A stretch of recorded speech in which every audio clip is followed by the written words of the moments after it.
Good morning students. आज हम start करते हैं page number 50। Topic is new EXIM policy. EXIM का मतलब होता है export import policy. New export and import policy. In India foreign trade was regulated by tariff and non tariff barrier. Tariff and non tariff barrier type का restrictions होते हैं, rules होते हैं जो हमें बोलते हैं कि हमें अपने सामान इधर से उधर ये नहीं सेल कर मतलब भेजने हैं, मतलब ये आपके कंट्री में नहीं आने चाहिए। As there was no act till 1947, बोला 1947 तक कोई ऐसा एक्ट नहीं था जिसमें ये सब रिस्ट्रिक्शंस हो। इन 1947 GATT general agreement on tariffs and trade was passed. Hence after 1948 a simple import policy was followed. मतलब बोला जाए कि 1948 में सिंपल इम्पोर्ट पॉलिसी हम फॉलो करते आ रहे थे।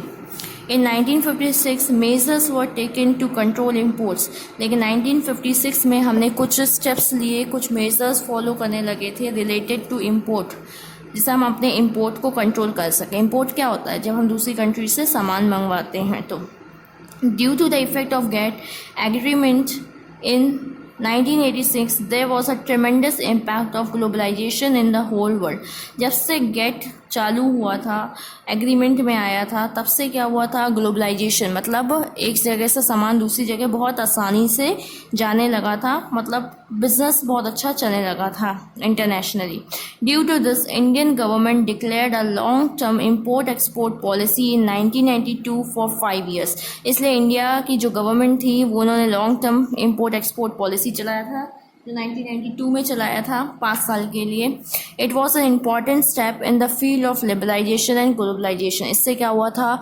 बहुत ज़्यादा फ्रीडम मिल गई थी और आप दूसरे कंट्रीज़ में अपना सामान सेल कर सकते थे, वहाँ से मंगवा सकते थे, इतने ज़्यादा रिस्ट्रिक्शंस नहीं थे। एग्जिम पॉलिसी 1992 टू 1997, इस पॉलिसी के फीचर्स आपको बताए जा रहे हैं। पहला दिया है to make world class infrastructure for the development of Indian foreign trade, मतलब इंडिया में इंफ्रास्ट्रक्चर फैसिलिटी इम्प्रूव करने के लिए चेंजेस लाए गए थे। To improve the quality of Indian products की क्वालिटी में सुधार आया था। टू इंकरेज मॉडर्नाइजेशन का मतलब होता है नई नई टेक्निक अडॉप्ट करना, अपने आप को इम्प्रूव करना, चेंज करना। To make the management of import and export process more easy, management work किसका? इम्पोर्ट और एक्सपोर्ट का ईजी करना। फिर दिया हुआ है import export policy 1997 to 2002। The main features of this policies are, पहला दिया है the policy has shifted 542 items out of the restricted list. मतलब एक रिस्ट्रिक्टेड लिस्ट का मतलब क्या होता है? एक ऐसी लिस्ट होती है जिसमें सामान लिखे होते हैं, तो इसको आप मंगा नहीं सकते हो या आप सेल नहीं कर सकते हो। तो वही बोला जा रहा है कि ये पॉलिसी बनाई गई थी तो उसमें 542 आइटम्स को हमने रिस्ट्रिक्टेड लिस्ट से बाहर निकाला था, मतलब इसका हम अब बिजनेस कर सकते थे या मंगवा सकते थे। Most of these items were consumed, और ये सब आइटम्स क्या थे? कंज्यूम करने वाले थे, यूज़ करने वाले थे। Those who export 50% of production will be given green card. अगर कोई कंट्री अपने एक्सपोर्ट मतलब जितना वो प्रोड्यूस करती, जितना सामान बनाती है, अगर उसका 50% एक्सपोर्ट मतलब किसी और कंट्री को भेज रही है तो उसे क्या मिलेगा? ग्रीन कार्ड मिलेगा। फिर यह to increase export restrictions and bans were made easy, मतलब एक्सपोर्ट मतलब किसी कंट्री को सामान भेजना हो तो उसके लिए जो पहले रिस्ट्रिक्शंस बहुत वगैरह सारे लगे होते थे, बैन्स थे, रूल्स एंड रेगुलेशन थे, उसको बहुत इजी कर दिया गया था। The value based advance licence for export promotion was remove, मतलब एक लाइसेंस ज़रूरी होता था एक्सपोर्ट के लिए, एक्सपोर्ट बिजनेस करने के लिए, सामान भेजने के लिए, तो उसको हटा दिया गया था। It provides easy access to raw material and intermediate goods from exporters, मतलब आप किसी भी कंट्री को रॉ मटेरियल भेज सकते थे। और थोड़ा इंटरमीडिएट गुड क्या होता है? जो रॉ मटेरियल से थोड़ा ज़्यादा प्रोसेस वाला गुड होता है, लेकिन कंप्लीट फिनिश नहीं कह सकते उसको हम। फिर ये about 60% items have been shifted out of special import licence to open general licence, मतलब वो बोला जा रहा है कि 60 आइटम्स जो जिनके लिए हमें स्पेशल लाइसेंस की ज़रूरत पड़ती थी तो उसको हम हटा दिया गया था, मतलब उसको हम नॉर्मल लाइसेंस से भी भेज सकते थे, मंगवा सकते थे। About 150 items can be imported against the special import license. लेकिन अभी भी 150 आइटम्स को मंगवाने के लिए स्पेशल लाइसेंस की ज़रूरत पड़ती थी। A fund of 250 crore was declared for increasing exports in states. मतलब फंड गवर्नमेंट प्रोवाइड करा रही थी कितने रुपए का, 250 करोड़ का, जिससे आप एक्सपोर्ट सामान को बाहर बेच सकें। The duty entitlement passbook service was upgraded and it was made more effective and exporters are provided loan at prescribe rates. मतलब बहुत इजी बैंकिंग फैसिलिटी भी हो गई थी, लोन्स वगैरह आपको बहुत इजी रेट में मिलने लगे थे। Under this policy the oil gas sector have been given status of special exporters. Oil gas sectors को टाइटल मिला था स्पेशल एक्सपोर्टर्स का।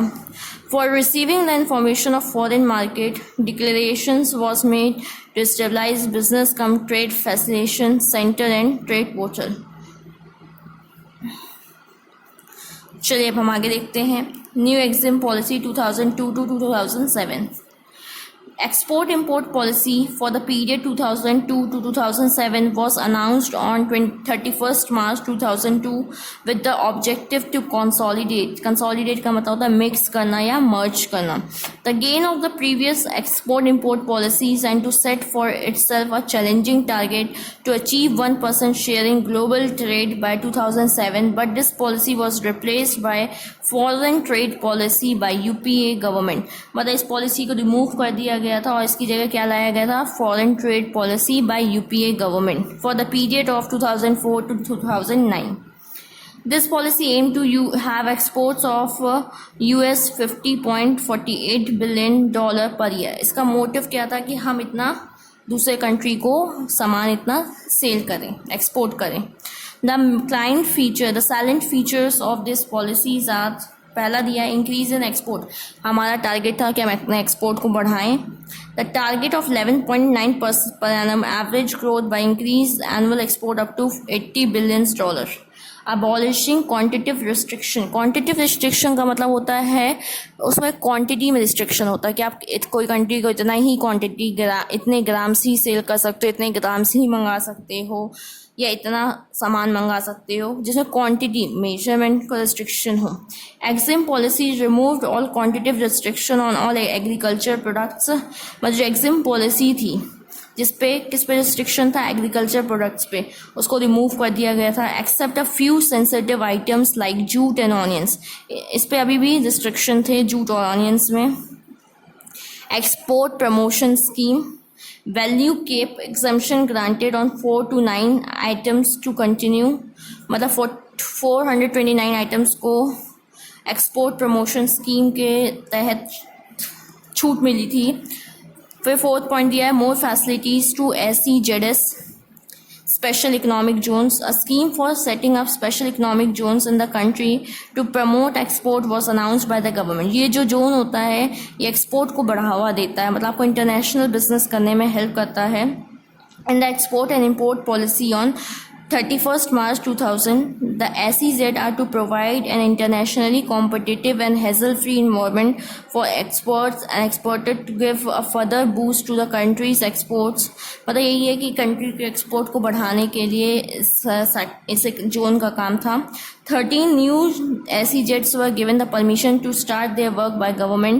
13 और न्यू SEZ एस्टेब्लिश किए गए थे, उनको परमिशन मिल गई थी गवर्नमेंट से कि वो अपना काम स्टार्ट कर सकते हैं। Unit setup in SEZ would be eligible for income tax concession exemption from custom and excise duty. जो इकोनॉमिक जोन के अंदर आता है उसे इनकम टैक्स कंसेशन, उसको टैक्स भी कम पे करना पड़ेगा, उसको कस्टम ड्यूटीज़ और एक्साइज ड्यूटीज़ में भी कुछ छूट मिली थी। कस्टम ड्यूटी, कस्टम जब लगाया जाता है जब आप कहीं से सामान मंगाते हो, और एक्साइज जब हम कहीं और सामान बेचते हैं। अब आता है पेज नंबर 51, ट्रांसपोर्ट सब्सिडीज।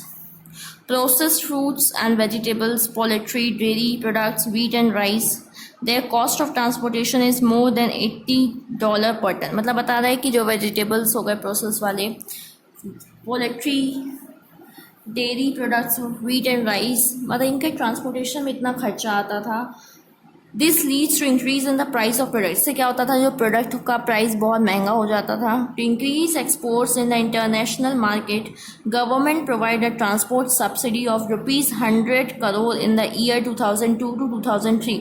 तो 2003 से लेकर 2002 से लेकर 2003 तक गवर्नमेंट ने 100 करोड़ की सब्सिडी होता है कंसेशन ट्रांसपोर्ट में प्रोवाइड कराया था, जिससे आपका प्रोडक्ट इंटरनेशनली सेल हो सके। Overseas banking permissions have been given by government to start overseas banking branches in SEZ. In these branches, the rules like CRR, SLR of Reserve Bank of India will not be followed। मतलब इसमें यही बताया गया था कि banks को permission मिल गई थी वो मतलब फॉरेन के साथ मतलब ट्रांजेक्शन्स कर सकते थे, लेकिन उनमें CRR और SLR का फॉलो नहीं, उसका रिस्ट्रिक्शन नहीं था RBI के द्वारा। Export to Russia to increase the export of butter, wheat, groundnut oil, cashew nuts and product of wheat to Russia, packing and registrations have been stopped. मतलब ये बताया जा रहा है कि रशिया को क्या क्या हम सेल करते थे, butter, wheat, groundnut oil, cashew nuts and product of wheat to Russia, packing and registrations have been stopped, और उसको पैक करना और रजिस्ट्रेशन करना बंद हो गया था। Expansion of market the country separated from Africa and Russia and have some Latin America countries are the new markets of India. मतलब ये बताया जा रहा है कि इंडिया के कौन कौन मार्केट थे, इंडिया वाले अपने सामान कहाँ भेजते थे। Hence exports have been increase by 40%। कितने परसेंट एक्सपोर्ट बढ़ा था? 40% से।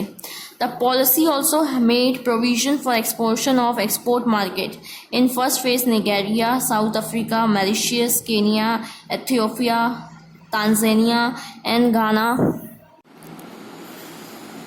The policy has also made provision for expansion of export market। इस पॉलिसी से जो एक्सपोर्ट मार्केट था वो धीरे धीरे बढ़ने लगा। In first phase Nigeria, South Africa, Mauritius, Kenya, Ethiopia, Tanzania and Ghana were selected which help in expansion of market. मतलब पहले सामान यहाँ भेजा जाता था, फिर धीरे धीरे मार्केट बढ़ने लगा। By increasing the exports in the international market it help India in increasing foreign trade. This happen due to the efforts and policy of 1991। ये सब इंडिया का जो मार्केट बढ़ने लगा किस पॉलिसी के चेंजेस के कारण। India's current share in global merchandise trade is about 0.8%। Foreign trade policy targets to double to 8 to 15% by 2009। If one assumes the world merchandise increase at the rate of 5%, this would mean that the world trade in 2008 would touch 92. If India is to increase its share 1.5%, its export would have to rise about 140 billion. This implies that export of India will increase and they will achieve this level with less time। मतलब ये बताया जाता है कि India में कैसे कैसे progress आने लगा था, हम कैसे फॉरेन में अपने सामान सेल करने लगे थे, कितना परसेंट हमारा कंट्रीब्यूशन था इंटरनेशनल मार्केट में। अब आता है managerial responses to changes in business environment. The changes in business environment had different impact on different enterprise। मतलब बोला है कि जो बिजनेस इन्वायरमेंट का चेंजेस आता है वो डिफरेंट बिजनेस को डिफरेंटली तरीके से इम्पैक्ट करता है। Some of them lost their top positions and other from lower rank rise to higher rank. क्या होता है, जो टॉप मोस्ट पोजीशन होती है कोई बिजनेस की, वो लो में आ जाते हैं और लो वाले हाई में चले जाते हैं। मतलब वो ये होता है कि आप किस तरीके से उसको मैनेज कर सकते हो, कैसे उस चीज़ से बच सकते हो। After adopting the policy of liberalization there has been drastic changes in the business environment. जब से आपने लिबरलाइजेशन की पॉलिसी फॉलो करने लगा था तब से बिजनेस एनवायरनमेंट में बहुत चेंजेस आ गए थे। लिबरलाइजेशन का मतलब होता है freedom. This reason is that many changes have been made every in the industrial and excise policy. बहुत सारे चेंजेस आने लगे थे इंडस्ट्रियल और एक्साइज पॉलिसीज़ में। In this way, India has achieved an important status in world market. In the year 2002, open market policy had been adopted. 2002 में open market policy को adopt कर लिया गया था। Quantitative restrictions have been released from products। जो restrictions थे कि आप ये सामान भेज नहीं सकते, मंगवा नहीं सकते, वो remove हो गया था। Many methods have been adopted by government for increasing export। Government ने बहुत support किया था जिससे हम अपना export बढ़ा सकें। Tariffs and taxes have been reduced and many facilities have been given to exporters। Tariff और टैक्सेस भी बर्डन बहुत कम कर दिया गया था so that chances can be brought in capital structure जिससे चेंजेस आ सकें कैपिटल स्ट्रक्चर में, आपकी कंट्री ज़्यादा मनी अर्न कर सके। Liberalization helped all the countries but developed countries are suppressing the developing countries. Liberalization से बहुत मदद मिली थी। जब से लिबरलाइज हुआ था तो हमारा ग्रोथ अच्छा हो रहा था, लेकिन फिर भी जो डेवलप कंट्री होती है वो एक तरीके का प्रेशर क्रिएट करती है डेवलपिंग कंट्रीज पे। These countries also affect the management of trade in India, but leaving all this problem, business environment of our country is stable and all developed countries are having an eye on India market. बताया जा रहा है कि India का जो business environment है वो अभी तक तो स्टेबल है, लेकिन जो भी डेवलप्ड कंट्री है उसका इंडिया के मार्केट पे इंडिया को हार्म करने के लिए बहुत ज़्यादा वो कोशिश कर रहे हैं। The manageable responses to changes in my business environment in short are as follows. Large scale production. Big companies are increasing their production to reduce the cost of production, and large scale production makes it possible to get subsidies. इसमें यही बताया गया है जो बड़ी बड़ी कंपनियां हैं वो बहुत ज़्यादा क्वांटिटी में प्रोडक्ट्स बनाने लगी हैं, जिससे उनका कॉस्ट ऑफ प्रोडक्शन रिड्यूस हो सके और उनको सब्सिडीज़ मतलब गवर्नमेंट से कंसेशंस मिल सके। New technology. Various companies are using the new technology with the help of foreign country to increase their share in market. बताया जा रहा है कि बहुत नई नई टेक्नोलॉजीज यूज़ की जा रही है फॉरेन कंट्रीज़ में, जिससे वो मार्केट के शेयर अपना मतलब ज़्यादा से ज़्यादा मार्केट कैप्चर कर सके। Direct distribution. By eliminating the middleman, companies are trying to sell their product directly to customer. Amway is distributing its product directly to the customer. Direct distribution मतलब जो हम मिडिल मैन था, sales man था, उसको हम हटा दे रहे हैं। अब हम सीधे कस्टमर को अपने प्रोडक्ट्स डायरेक्ट सेल कर रहे हैं। Variety of line of products of goods and services. Various types of products and services are provided to customer at reasonable prices. Tatas are dealing in iron products and tea cars. मतलब ये बताया जा रहा है कि प्रोडक्ट्स और services बहुत सही रेट में कस्टमर को प्रोवाइड की जा रही है। नेक्स्ट पेज में आते हैं, page number 52. Last point is capital formation. To expand the business, to increase production, to open new branches in national and international market, big companies are changing capital structure and forming huge capital. Business धीरे धीरे बढ़ता जा रहा है, production ज़्यादा होता जा रहा है और हमने प्रोडक्ट्स ज़्यादा इंटरनेशनली सेल कर रहे हैं, तो उससे हमें क्या हो रहा है, कैपिटल हम ज़्यादा अर्न कर रहे हैं, जिससे हम ग्रो कर सकें और एक्सपेंड कर सकें। इस तरह आपका ये चैप्टर ख़त्म होता है। Thank you.